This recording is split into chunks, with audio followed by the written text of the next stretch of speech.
Hello and welcome to today's video. This time we're going to take a look through my collection of vintage pan, SF and horror paperbacks stretching from the late 1940s to the late 1970s. So an incredible collection of books to look at today. So without further ado, sit back, relax and let's take a look.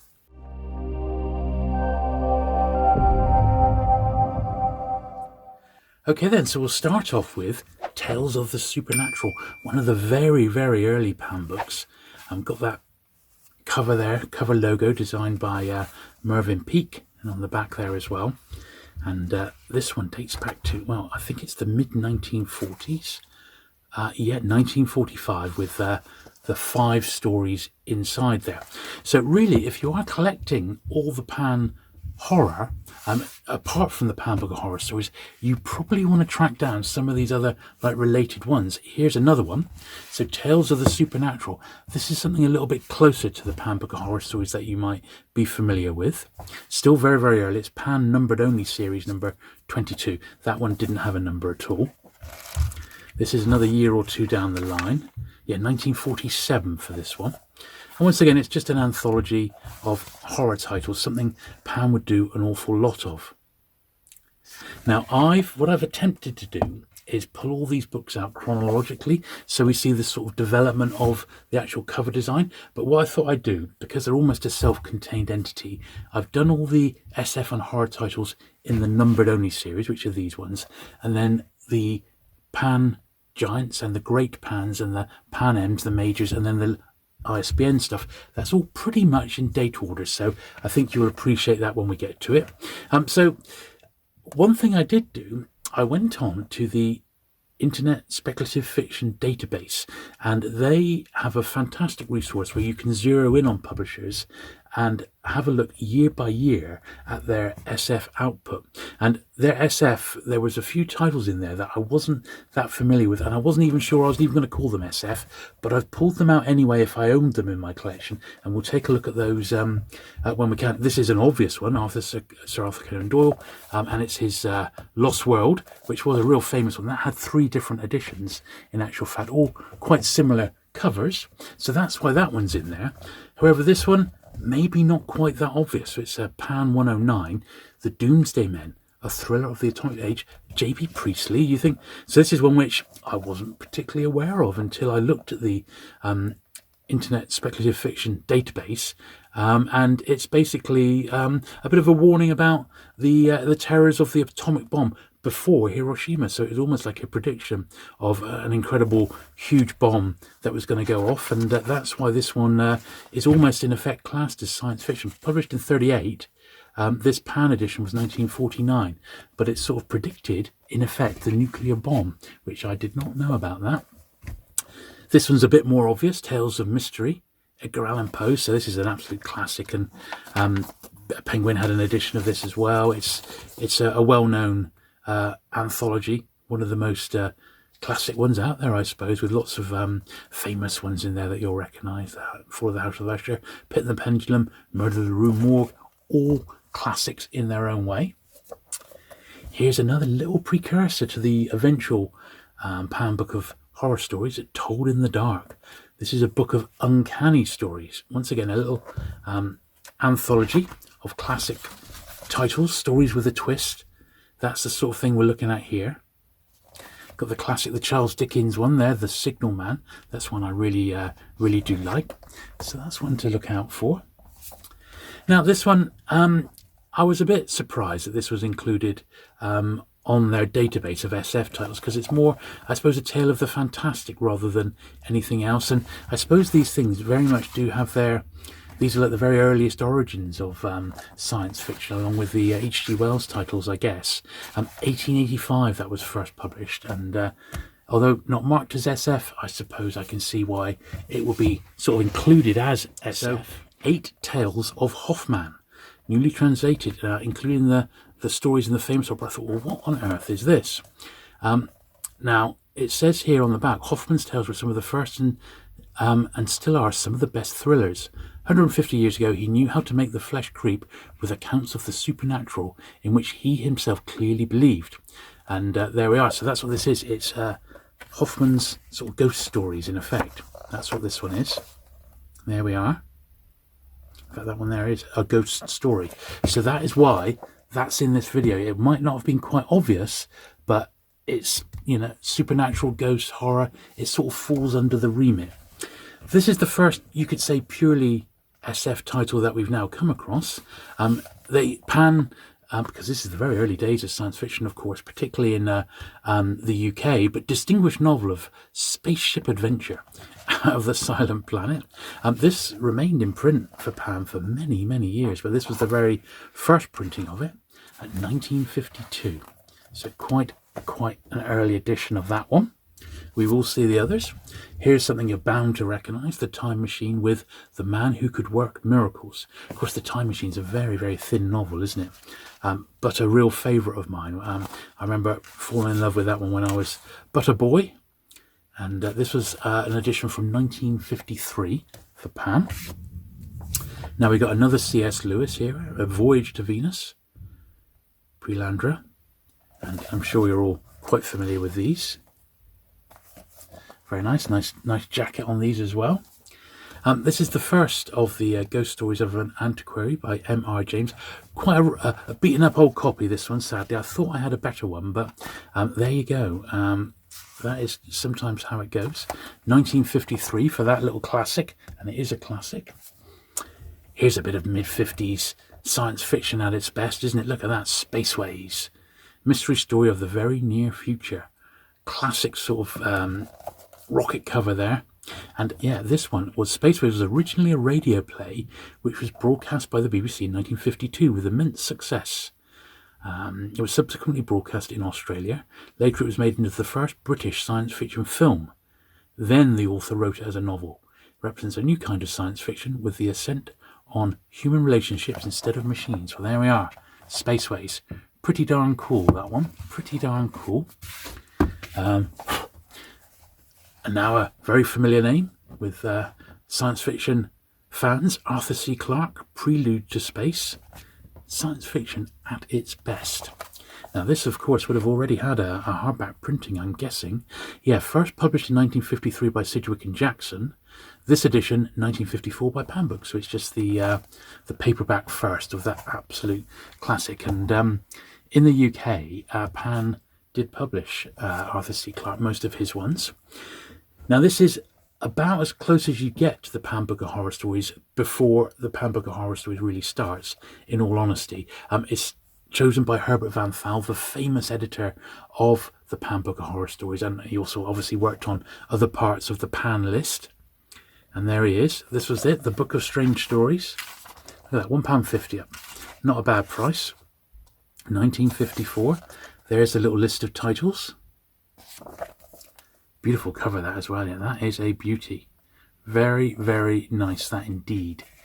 Definitely one that you need to track down as like a bookend to your Pan Book of Horror Stories collection. Another C.S. Lewis here, The Hideous Strength. Excellent stuff, covered by Sachs there. Oh, that's great, isn't it? Third book by him. Excellent. Now another very familiar name to science fiction fans, Robert Heinlein, The Man Who Sold the World, an absolute classic. Great, great stuff. And of course, at this point, Pan's main competitor, which was Penguin, weren't touching science fiction, not at this point. There we are, 1955. Good stuff. Flight into Space, The Facts About Space Exploration, Jonathan Norton Leonard. What a great cover that one is. Another real cover of its day, that, isn't it?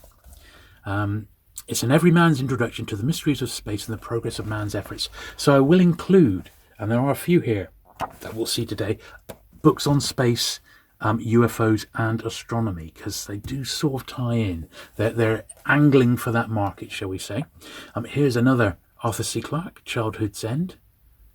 Story of peace on Earth enforced by the overlords of space.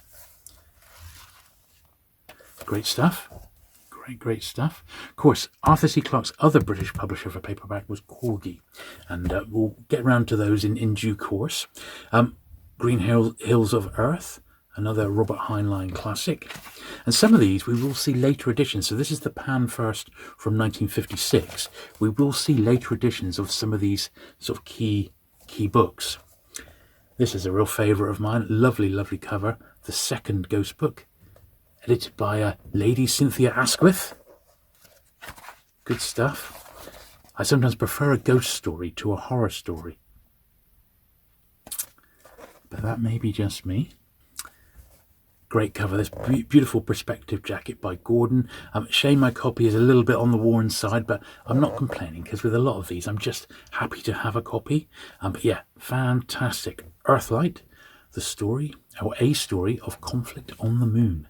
Look at that. What a beauty. Yeah, bit rough and ready, but I don't mind.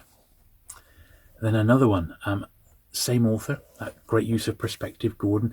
This one reminds me of the film From the Earth to the Moon, Journey into Space, the story of the record-breaking radio serials. This was another one.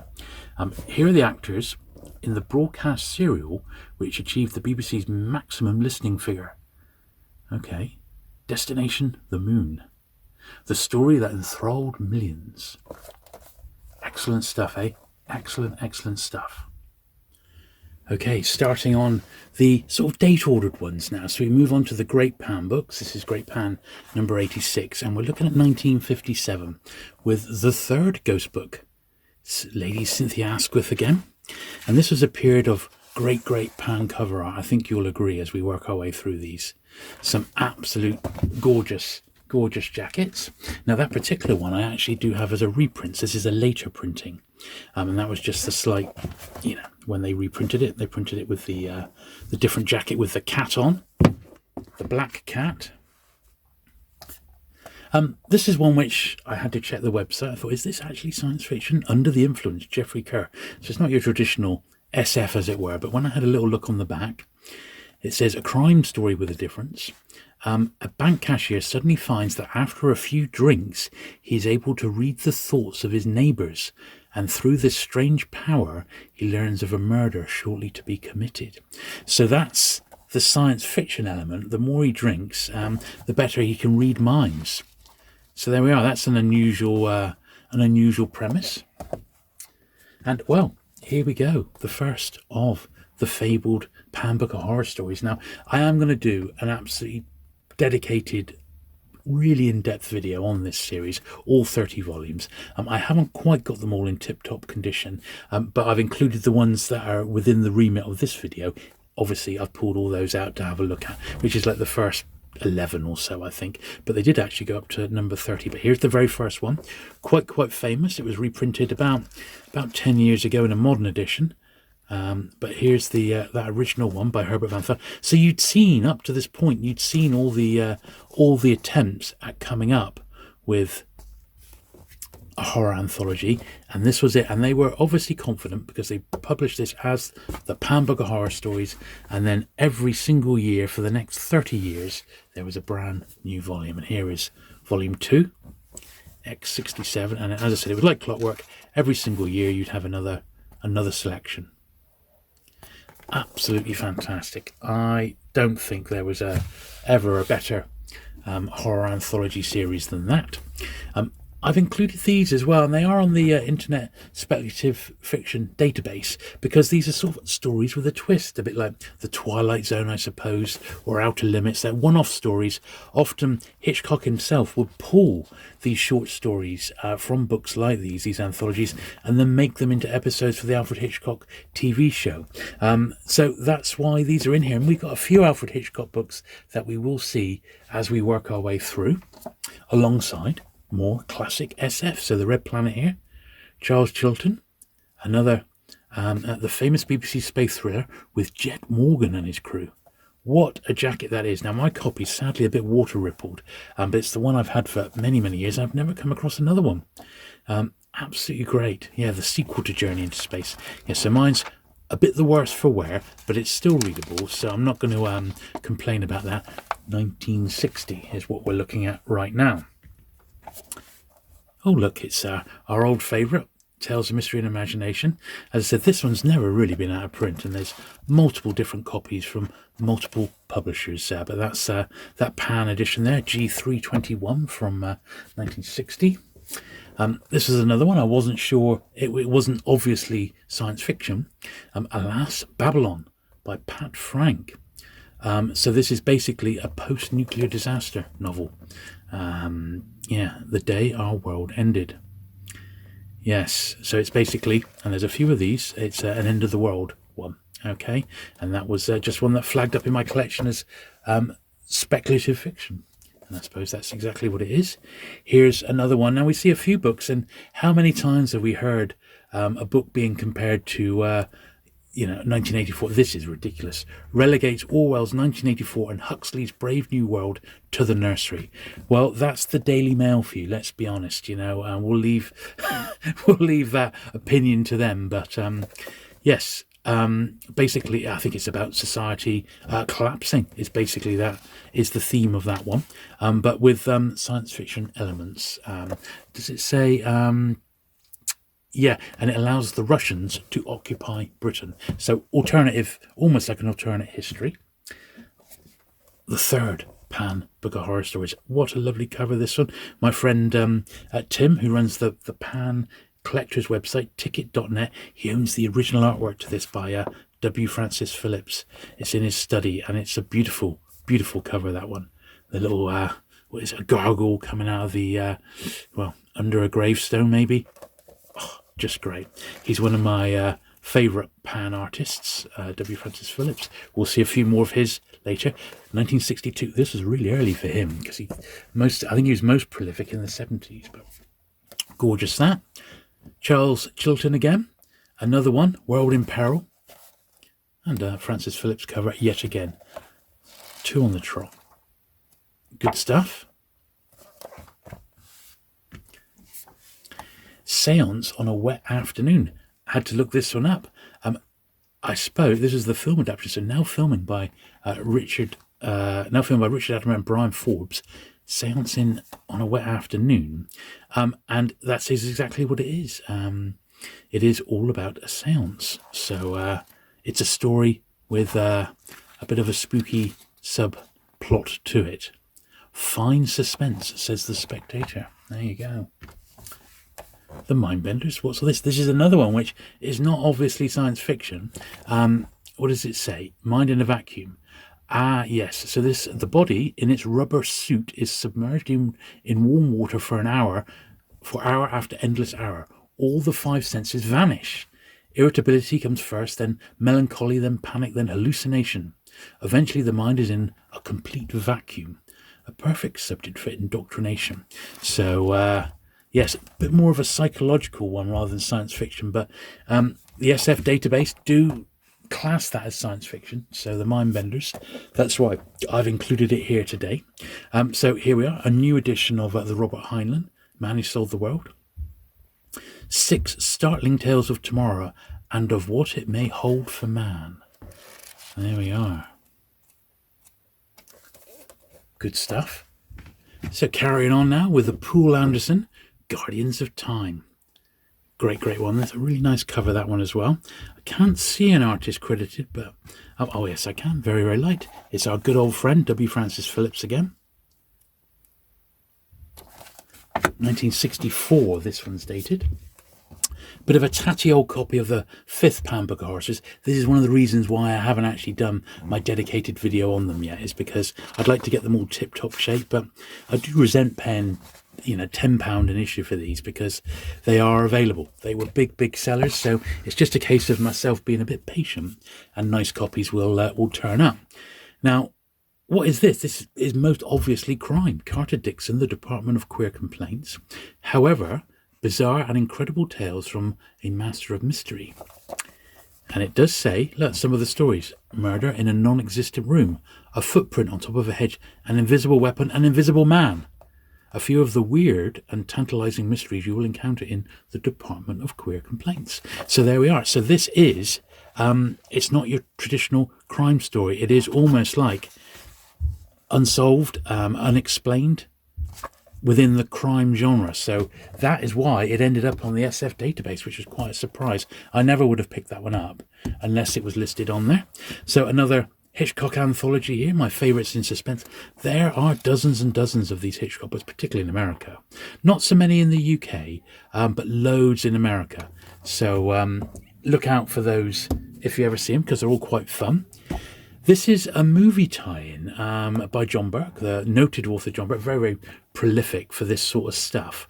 And this was a bit like a Hammer competitor from Milton Subotsky. He was the chap behind the 1960s Dalek movies. And this was released through Amicus. It's got some of the great names, Peter Cushing, Christopher Lee. It's also got Roy Castle in. And it's 4 portmanteaus, so it's 4 short stories, loosely tied together with 4 passengers on a train, basically. It's really great. I actually watched it about 2 years ago, for the first time in a couple of decades, and I loved it. I really, really loved it. I believe this is quite a scarce little book to get your hands on nowadays. Mine is not great, but it's one that I've had even before I collected Pan books. It was part of my sort of my movie tie-in collection. So really good, that one. Now this one I had to think twice. What, Nicholas Montserrat? That can't be right. Great cover by Oval there. Very, very thin little novel. The Strange and Compelling Story. A warning to the present generation of a man who saw our future in the distant past preserved. There we are. So it's a bit of a story with a twist. It's got sci-fi elements in it, and that's why it's here. It is super thin. It's only just over about 130 pages there. So quite a thin little number, that one. But once again, it's listed on the SF database, and that's why it's included here. Xylof Bombs, a gripping, brilliant imaginative story of suspense and sabotage in a Russian-occupied Britain. Where have we heard that premise before? And there we are. We've got some marching soldiers along in front of Big Ben there, so obviously something's going on. But there we are. Once again, a bit of an alternate history, and that's why it's included here today. A rather tatty copy of the 6 Pan Book of Horror Stories. Lovely cover, that one, with the rat on top of the skull there. Doesn't get much more horrific than that, does it? Great, great stuff. Let's have a little look at the list of titles in there. There we are. This one's from 1965. Good stuff. Now a bit more SF. Love this cover here. Sands of Mars. Arthur C. Clarke. Great, great stuff. I'm sure that's, yeah, it's a W. Francis Phillips, but he signed this one WFP rather than his full sort of signature. I guess he didn't want to cover up any more of that really nice, gorgeous, gorgeous jacket. Now this is one which I think deserves special mention. It's a Clockwork Orange. Now it's not the familiar Penguin one with the classic design David Pelham cover. This is the Pan edition of A Clockwork Orange, and Pan had it years before Penguin got the paperback rights. 1964 this one came out. This is really scarce. I have had 2 through my hands, both found like at jumble sales or boot sales. This one is particularly not great. It's just not a great copy, but it's a rare book, and I think a really nice copy of this is probably going to be £20 upwards. But as I said, it is out there, but I think it only had the one printing, and then it sort of disappeared into obscurity. Pan themselves did publish more of Burgess's books right to the end of the 60s, and then at that point it seems he moved over to Penguin and got published as perhaps a more serious author. But I don't think Pan really did it justice, did they, with that cover to A Clockwork Orange. But it's funny how nowadays Penguin almost think that they've owned the Clockwork Orange since it first got published, but that's not the case. It was originally a Pan paperback, and I think that was worth special mention there. Before we get to yet another Alfred Hitchcock anthology, Stories Late at Night Part 1. And these are what they are. I said lots of them. Stories and novelette. Stories and novelettes. It's been broken down into different sections there. Good stuff. Good stuff. So this next one's the start of a new anthology for Pan. Now, they'd obviously had success with the Pan Book of Horror Stories, so it made sense, I suppose, to do a science fiction anthology. And this is selected by Kingsley Amis, and it's his selection as editor of some of the best science fiction. There we are. So some good stuff in there. Midas Plague, Frederik Pohl, Clifford Simak, a few Pan SF authors, Robert Heinlein. So they're calling on the talent that they've got signed up, I suppose. Really nice sort of jacket, that one. It's good, and I've got the first 5 to show you of that series today. This one is a pretty borderline subject, but because we're covering the sort of horror titles as well, I didn't want to leave this one out. So this is a non-fiction look at the occult. It's published as a Pan Piper, XP50. This one, if you ever come across it, can sell for a few quid, you know. So, yeah, 1964. So keep your eyes peeled for that one. Exploring the occult. It's a bit of a rarity. Now, around this time, around the time of the 7th Pan Book Horror Stories, we had a really nice, beautiful copy of that one. This is how I want them all to be. Around this sort of time, Pan did publish some bookmarks, and this is one of the original ones from that period. They were reissued when they reprinted the first Pan Book Horror Stories about 10 years ago, but this is one of the original ones. It's a slightly different size to the reprints. Pan, Ghost and Horror.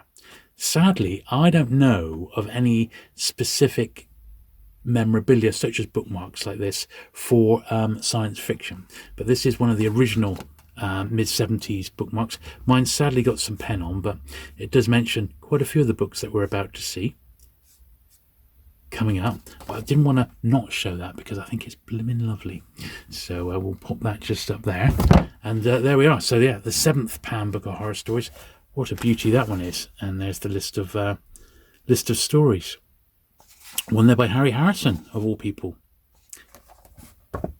He'd turn his hand to anything, wouldn't he? Here's one on witches. Once again, it sort of ties in with the occult.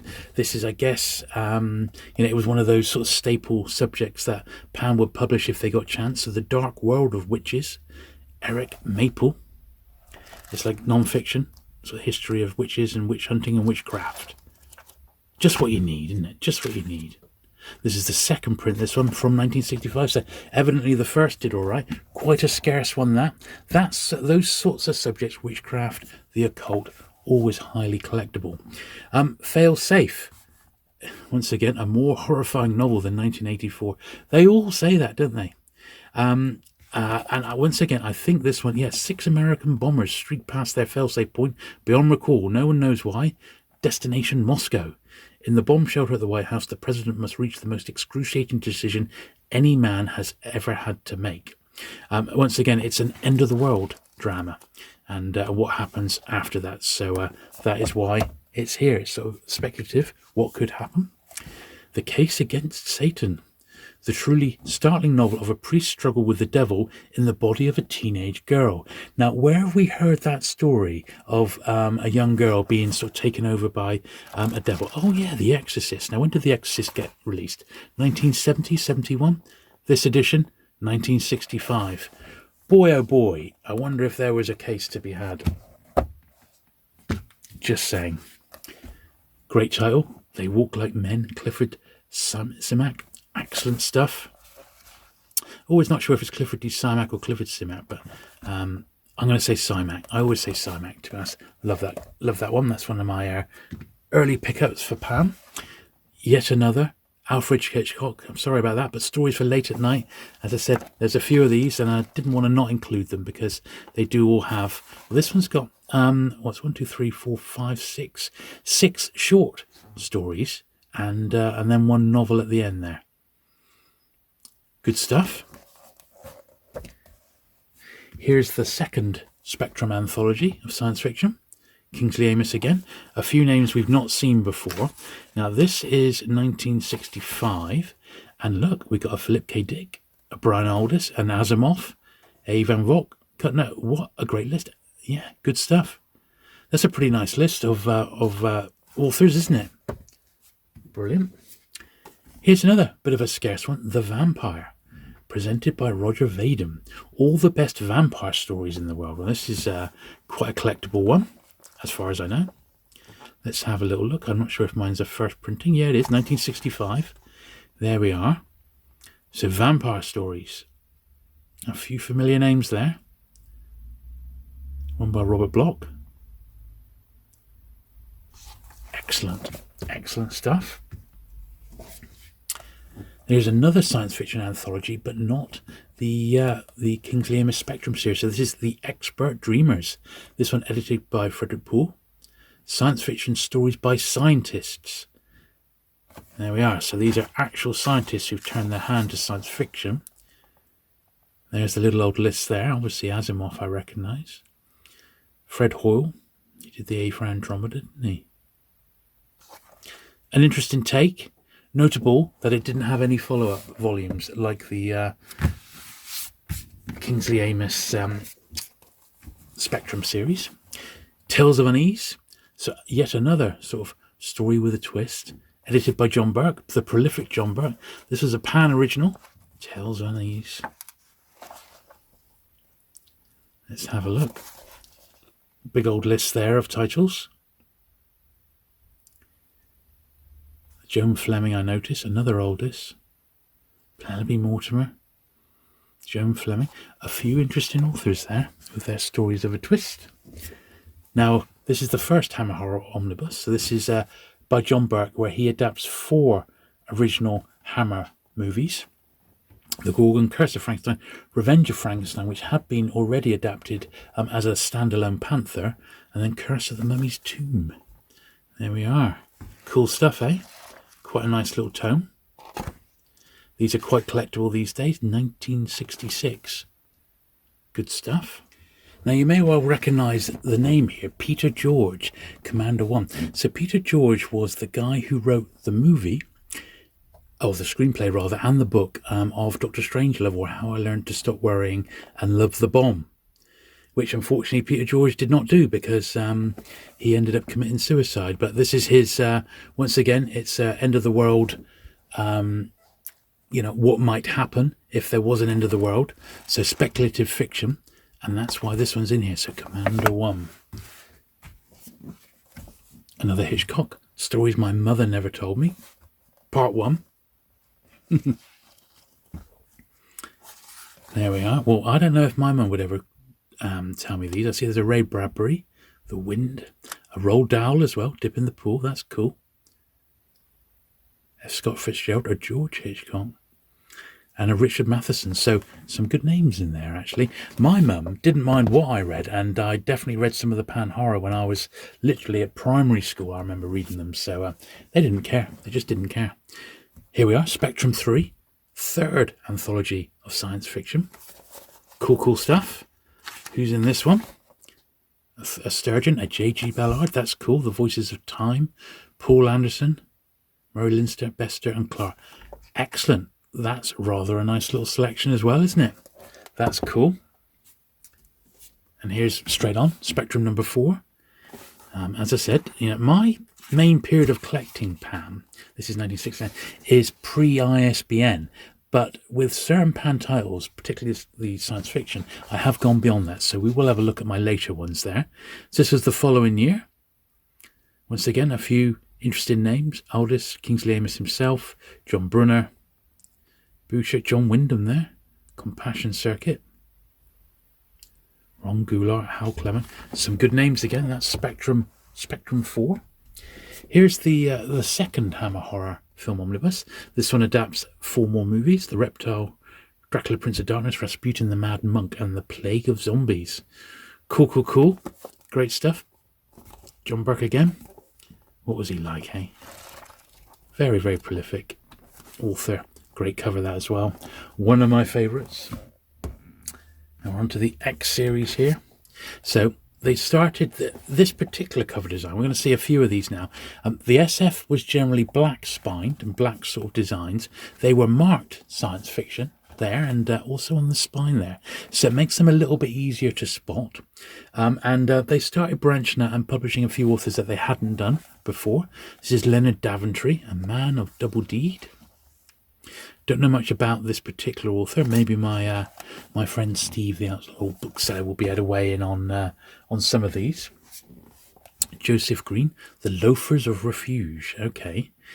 Not a fan of this particular cover design. I love the beautiful cover artwork and I lament its passing. But that is also one of the reasons why we're looking at these in order, so we can see a history of pan cover design as we go through the years, year by year. This one's nice because it's much better condition. It's yet another, it's just the third copy of the Green Hills of Earth that we've seen. It will be the first with this particular pan number. It says the second print in reset 1967. There we are. What a beauty that one is, isn't it? If only they were all like that. Here's another Heinlein, Red Planet. They certainly didn't publish them all, but Pan did publish a fair few Heinleins, you know. 1967 now. Another one, Farmer in the Sky. They call him the undisputed king of science fiction for young readers. Ah, okay. I wouldn't have said this was particularly aimed at young readers, but I know he did do some stuff like that. Yet another Hitchcock, Stories My Mother Never Told Me, Part 2. It's almost like they knock these together every few months, isn't it, you know? Let's have a look at the list here then. So a novelette, The Idol of the Flies, Jane Rice. Then some short stories. And then a Theodore Sturgeon at the end, Some of Your Blood. Ooh. And can you believe it? Yet another edition, Tales of Mystery and Imagination by Graham Poe. That is a great, great cover, that one, with the skull, with the spiders crawling out of it. Look at that. That is pretty good. I wonder if they're real spiders. They look pretty real, don't they? Good stuff. Yeah, that's brilliant. There we are. So I've made a bit more room now, and I thought you might like to enjoy a bit of the spine art on these fantastic Pan horror and SF titles. Here we are with the 9th Pan Book of Horror Stories. A great one. He always reminded me of The Mummy, one of the Mummy films. There's a little list. Quite a few titles in that one, so lots of short stories. All good names. I noticed a Tanith Lee there at the bottom. Wow. John Burke got one in. Good stuff. We do love the Pan horror on this channel, I'll tell you that. Number 10, another great cover with the head with the bugs coming out of it for the 10th Pan Book of Horror Stories. Excellent.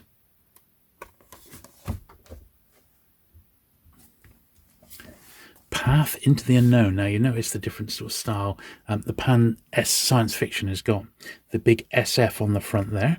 This is the best of Soviet SF of all things. W. Francis Phillips jacket. Let's have a look. So they've got a few stories in there. Ilya Verhavsky. Arkady and Boris Stradatsky as well. They've had, they're regarded as classics these days, aren't they? Robert Heinlein, Waldo and Magic Inc. And of course, some of these were the first time Pan published these, like this one here, but it would go on to be a Pan staple for like another 10 years and will get re-released as a Pan lozenge. So when we get to the end of these books, there's a natural progression for you to go on and watch my friend Steve's video, which picks up the Pan SF story pretty much from where we leave it. So I'll obviously link to that one in a moment. Eric Mabel, The Domain of Devils, which once again I think is a look at like Satanism and witchcraft and things like that. It's non-fiction, bit of a rough old copy there, but it's also quite scarce. This is the same author as the guy who did the book on witches that we looked at earlier. So definitely pick that up. That's rare. It goes, I've seen it go for stupid money. That one like £50, which is crazy. This is one I got fairly recently. I was delighted to find it in the first Pan edition and in fantastic shape as well. It was from my friend dealer, SF dealer Dorset Bob, and W. Francis Phillips jacket to the Furies. Great book, this one. I really enjoyed that one. I was a little let down by the ending of it, but the build-up was stunning. I just really loved it. Alfred Bester here, Dark Side of the Earth. Another Francis Ford Phillips cover. It's like they've got a distinct look, this particular range of Pan SF, you know, and they do have an identity.